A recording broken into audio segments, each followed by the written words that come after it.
Voice of south நேயர்களுக்கு வணக்கம். இந்த நேர்காணலில் நாம் சந்திக்கிற போவர் ஊடகவியலாளர் திரு செந்தில்வேல் அவர்கள். வணக்கம். கள்ளக்குறிச்சி, கருணாபுரம் மற்றும் காட்டுநாயக்கர் தெரு பகுதிகளில் மரண ஓலம் கேட்டுக்கிட்டு இருக்கு. கிட்டத்தட்ட 38 பேர் உயிரிழந்திருப்பதாக சொல்லப்படுது. 132 பேர் சிகிச்சையில் இருந்தாங்க. இப்ப 90க்கும் மேற்பட்ட பேர் சிகிச்சையில் இருக்காங்க. இதுல உதயநிதி அவர்கள் நேர்ல சென்று சில குடும்பங்களுக்கு நிவாரணத்தை கொடுத்திருக்காரு. இன்னொரு புறம் அந்த விசாரணை நடைபெறுகிறது. அதுல பல பிரச்சனைகள் இருப்பதாக சொல்லப்படுது. குறிப்பாக 3 பிரச்சனைகள் சொல்றாங்க. ஒண்ணு, தயாரிக்கிறதுல, அதை விநியோகம் பண்றதுல, விற்பனை செய்யறதுல, இந்த விற்பனைக்கு உதவுனது.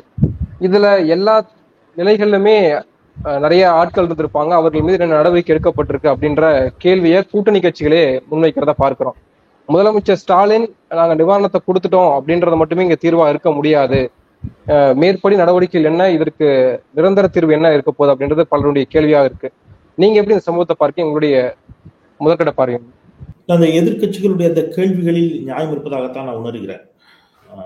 கேள்வி நியாயமானது. அவர்களுக்கு ஒரு அரசியல் பார்வை இருக்கலாம், அரசியல் நோக்கம் இருக்கலாம், அது வேற.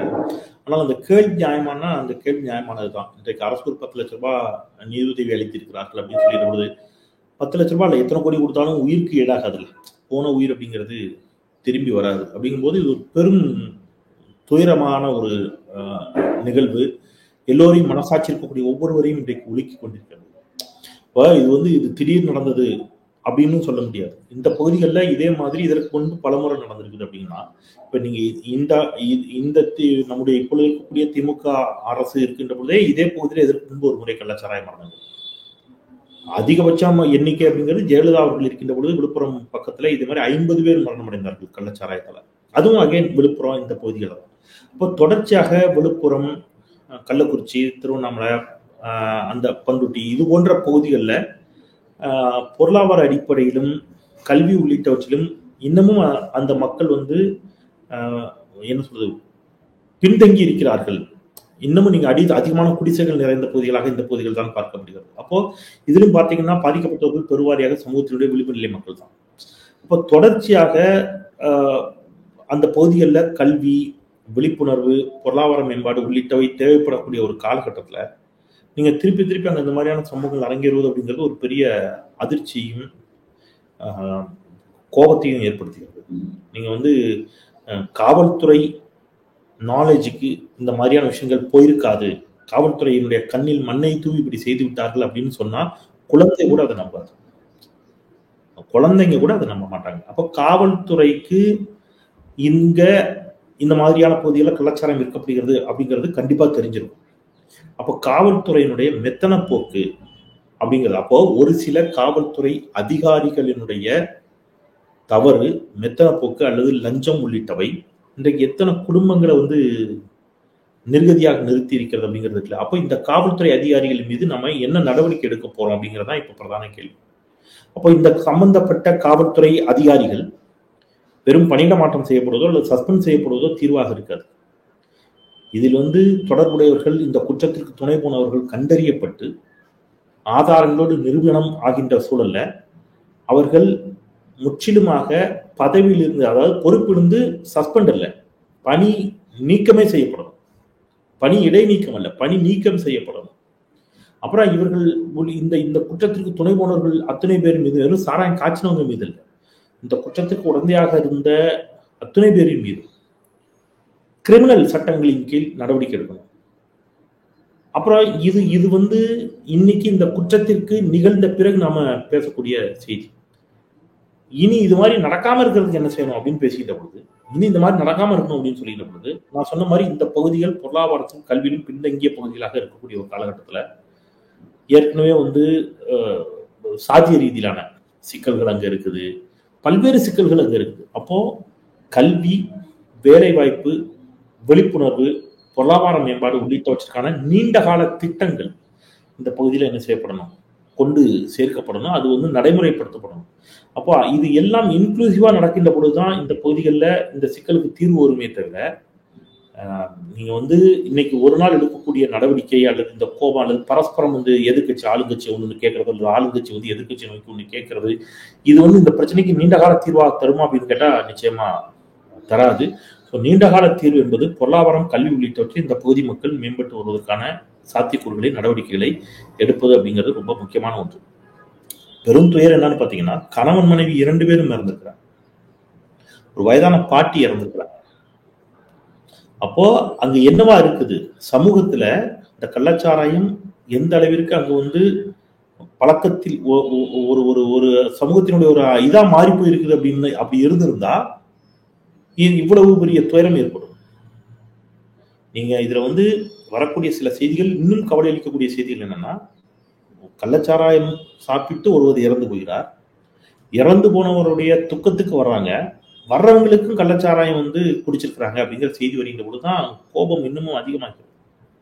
அப்போ இன்றைக்கு வந்து சமூக செயல்பாட்டாளர்கள் மாவட்ட ஆட்சித்தலைவரின் மீது ஒரு கடுமையான குற்றச்சாட்டை வைக்கிறாங்க. என்ன குற்றச்சாட்டு அப்படின்னா, மாவட்ட ஆட்சித்தலைவர் ஆஃப்கோர்ஸ் விகடன் இதழுக்கும் விகடனுடைய இணைய இதழில் அவருடைய பேட்டி வந்திருக்குது. கள்ளச்சாராயத்தால இறக்கல, கள்ளச்சாராயத்தால இறந்தாங்கன்னு சொல்றாங்க அப்படின்னு சொல்லி மாவட்ட ஆட்சித்தலைவர் வந்து ஒரு கருத்தை சொல்றாரு. இது எவ்வளவு அபத்தமான தவறான ஒரு, அப்ப நீங்க அப்பவே ஒருவரோ 2 பேரோ கள்ளச்சாராயத்தால் இறந்த உடனேயே நீங்க வந்து பொறுப்பை உணர்ந்து அங்கே தவறு நடந்ததை அட்மிட் பண்ணிட்டு இமீடியட்டா அது குறித்த விழிப்புணர்வு பரப்புரை அந்த பகுதியில கள்ளச்சாராயத்துல ஒருத்தர் இறந்திருக்கிறாரு, கள்ளச்சாராயம் வந்து யாரும் பறிக்காதீங்க, நீங்க வந்து கள்ளச்சாராயம் பண்ணீங்கன்னா உயிருக்கே ஆபத்து, இந்த சம்பந்தப்பட்ட நபர் கள்ளச்சாராயத்தால தான் இறந்திருக்கிறார்னு சொல்லி நீங்க வந்து என்ன செஞ்சிருக்கணும், உடனடியாக அந்த நியூஸை அந்த பகுதி மக்களுக்கு கொண்டு போய் ஃபிளாஷ் பண்ணியிருக்கணும். அங்கே இருக்கக்கூடிய கள்ளச்சாராய வியாபாரிகளையும் கள்ளச்சாராயம் விற்பவர்களையும் உடனடியாக கண்டறியதுக்கு வேகமாக நடவடிக்கை எடுத்துக்கணும். அப்படி எடுக்கப்பட்டிருந்தா உயிர் பலி குறைக்கப்பட்டிருக்கலாம், உயிர் பலி குறைந்திருக்குன்னு ஒரு கருத்தை சொல்றாங்க. அப்ப இது எல்லாமே இன்னைக்கு வந்து கவனத்தில் எடுத்துக்கொள்ளப்பட வேண்டிய கருத்துக்கள். இதுல எந்த கருத்தையும் இன்னைக்கு என்ன செய்ய முடியாது, புறந்தள்ளி நகர முடியாது. இதை அனைத்தையும் அரசு கவனத்தில் எடுத்துக்கொள்ள வேண்டும். முதலமைச்சர் இது குறித்து ஒரு நபர் ஆணையம் ஒன்று அமைக்கப்படும் என்று அறிவித்திருக்கிறார். அதனுடைய அறிக்கையின் அடிப்படையில் அடுத்த கட்ட நகர்வுகள் இருக்கும் அப்படின்னு சொல்லியிருக்கிறாரு. பெரிய ஒரு துயரம் தான் இது. இது போன்ற துயரங்கள் நிகழாமல் இருப்பதற்கு மிக உறுதியான ஆணிவேர் வரைக்கும், வெறும் கிளைகள்ல மருந்தடிப்பதல்ல, வேர்களில் இருக்கக்கூடிய பிரச்சனைகளை தேடி இந்த அரசு நகரும் என்று நான் நம்புகிறேன். இந்த விசச்சார விவகாரத்தினால பல குடும்பங்கள் சீரழிந்திருக்காங்க, நீங்க சொல்வது போல நடந்திருக்கு. ஆனால் இதுல எதிர்கட்சிகளினுடைய தொடர் குற்றச்சாட்டுகள் இருக்கு இல்லையா. ஒரு புறம் வந்து இவங்க டாஸ்மாக்ல மட்டும் சம்பாதிக்கல, சாராய வியாபாரத்தாலும் அரசாங்கம் சம்பாதிக்குது அப்படின்னு வானதி ஒரு பக்கம் குற்றச்சாட்டு முன்வைக்கிறாங்க. நீங்க சொன்ன மாவட்ட ஆட்சியர் விவகாரத்துல மாவட்ட ஆட்சியருக்கு அரசு ஒரு அழுத்தம் கொடுத்திருக்கு, உண்மையை மறைக்க சொல்லி அழுத்தம் கொடுத்ததனுடைய வழியாகத்தான் மாவட்ட ஆட்சியர் பொய் சொல்லியிருக்காரு அப்படின்னு அவர் ஒரு குற்றச்சாட்டு முன்வைக்கிறாரு. இன்னொரு பக்கம் எடப்பாடி பழனிசாமி ஸ்டாலின் ரிசைனே பண்ணணும், பதவி விலகணும் அப்படின்ற ஒரு அழுத்தம் கொடுக்கிறாரு. இது எல்லாமே நம்ம எப்படி எடுத்துக்கிறது, இதுல உண்மைத்தன்மை இருக்குன்னு நினைக்கிறோமா? இல்ல, எதிர்கட்சிகள் வந்து இதைத்தானே சொல்ல முடியும். ஆக்சுவலி இப்ப நீங்க இந்த இடத்துல இப்ப அதிமுக இருந்துச்சுன்னா திமுக இதே கோரிக்கைகளை தான் வைக்கும். ஸோ ஆளுங்கட்சி எதிர்கட்சி அரசியலுங்கிறது இப்படித்தான் இருக்கும். நான் அதுக்குள்ள போய் இன்றைக்கு வந்து நான் பேசுறது அப்படிங்கிறது பிரச்சனைகளுக்கு தீர்வு தராது. பரஸ்பரம் நீங்க சொல்லிக்கலாம். இப்போ பதிலுக்கு இவங்க தரப்புல இருந்து சொல்லுவாங்க, அதிமுக ஆட்சி காலத்துல 50 பேர் இறந்தாங்களே, அப்ப ஜெயலலிதா ராஜினாமா செய்தாரான்னு இங்க இருந்து கேட்கறாங்க. சமூக வலைதளங்கள் அதான் நடந்துட்டு இருக்குது. நான் அது அந்த பிரச்சனைக்குள்ள போக வரும்ல. அன்னைக்கு 50 பேர் இறந்தாங்க, அந்த 50 குடும்பம் என்னாச்சு? அதன் பிறகு ஒரு 10 பேரோ 20 பேரோ, இப்போ ஒரு 30 பேர் அப்படின்னா இவர்கள் எல்லோருடைய உயிர்களும் காப்பாற்றப்பட்டிருக்க வேண்டும் என்ற அடிப்படையில் அந்த அக்கறை எல்லாருக்கும் இருக்குது இல்ல, அந்த கூட்டு பொறுப்பு எல்லாருக்கும் இருக்குது இல்ல. அந்த இடத்துல இருந்து என்ன செய்யணுங்கிறத பத்தி பேசுறது சரியா இருக்குமே தவிர, நீங்க வந்து இந்த அரசியல் அப்படின்னு போக ஆரம்பிச்சதுன்னா இன்னைக்கு என்ன ஆகும்னா, அதிகமான கள்ளச்சாராய மரணங்கள் குஜராத்ல, அகைன் திருப்பி அங்க கொண்டு போய் இவங்க ஒண்ணு சொல்லுவாங்க பத்தியா குஜராத்ல, அப்புறம் அதிமுக ஆட்சியில. இது அருவருப்பான அரசியல். இந்த தருணத்துல இதை பேசுறதுங்கிறது பொருத்தமா இருக்காது, மிக நிச்சயமா பொருத்தமா இருக்கு. நான் பொருத்தமா இருக்கான்னு சொல்றது பதிலுக்கு இப்படி பேசுறது, உன் ஆட்சியில நடந்துச்சுன்னு சொல்றத சொல்றேன், அதான் சொல்றேன். எதிர்கட்சிகள் குற்றம் சாட்டுறத சொல்றேன். நம்ம பதிலுக்கு இங்க இருந்து அந்த மாதிரி அப்போ நீ அப்படி பண்ணிய, நீ அன்னைக்கு பண்ணிய, குஜராத்ல என்ன நடந்துச்சு, உத்தரப்பிரதேசல என்ன நடந்துச்சு, இது ஆரோக்கியமான அரசியலா இருக்காது, அநாகரிகமான அரசியலா இருக்கும். எனவே நான் இந்த இடத்துல அந்த வாதங்களை வைக்க நான் விரும்பல. பிரச்சனை ராஜினாமா செய்ய வேண்டும் அப்படிங்கிற கோரிக்கையை கேட்பாங்க. இதுவும் எதிர்கட்சிகளுடைய கடமைன்னு கூட நான் வச்சுக்கிறேன். எதிர்கட்சிகள் அவங்க அதைத்தான் கேட்கணும், அப்படித்தான் கேட்பாங்க, தப்பு இல்லை. அப்போ இப்ப என்ன கேள்வி வருதுன்னா, இப்ப நீங்க இப்போ கள்ளச்சாராயம் குடித்தால் இறந்து போவார்கள் அப்படிங்கிறது எல்லா ஹியூமன் பீயிங்கும் தெரியும், ரைட்? 18 வயதுக்கு மேல சாராயம் குடிக்கிற ஒருத்தனுக்கு சாராயத்துக்கும் கள்ளச்சாராயத்துக்கும் வித்தியாசம் ஃபர்ஸ்ட் தெரியும். கள்ளச்சாராயம் கொடுத்தால் இறந்து போகும் அப்படிங்கிறது தெரியும். கள்ளச்சாராயத்தை காய்ச்சி விற்கிறாங்க ஒருத்தன், அவனுக்கும் அது தெரியும் இல்லையா? இந்த கள்ளச்சாராய விற்பனைக்கு யாரேனும் துணை போயிருந்தால், அதிகாரிகளோ காவல்துறையினரோ துணை போயிருந்தால் அவங்களுக்கும் தெரியும் இது ஒரு மனிதனை கொல்லக்கூடியது அப்படின்னு சொல்லி. அப்போ இது எல்லாம் தெரிந்து நடந்த ஒன்று. இது ஒரு குற்றச்செயல். ஒரு குற்றச்செயலால் 35 பேரை நம்ம இழந்திருக்கிறோம், ரைட்? இந்த குற்றச்செயலை அரசு ஆதரிக்குதா? இல்ல. அரசு இந்த குற்றச்செயலை கடுமையாக எதிர்க்கிறது, கண்டிக்கிறது. அரசு இந்த குற்றச்செயலுக்கு துணை போயிருக்குதா? இல்ல. அரசு எந்த இடத்துல இந்த குற்றச்செயலுக்கு துணை போகல. அப்ப அரசு இதை விரும்புகிறதா? இல்ல, விரும்பல. அப்ப அரசு விரும்பாத, அரசு துணை போகாத, அரசு என்ன சொல்றது, எந்த இடத்துல என்கரேஜ் பண்ணாத ஒரு குற்றச்செயலால் நாம் 35 பேரை இழந்திருக்கிறோம்.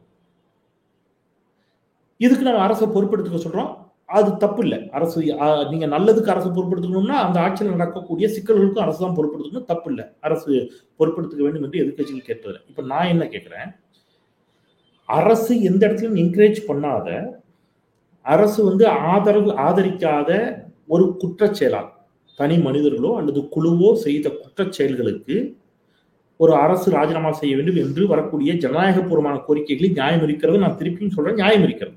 ஆனா என்னுடைய கேள்வி, கள்ளச்சாராயம் சாப்பிடல, ரைட்?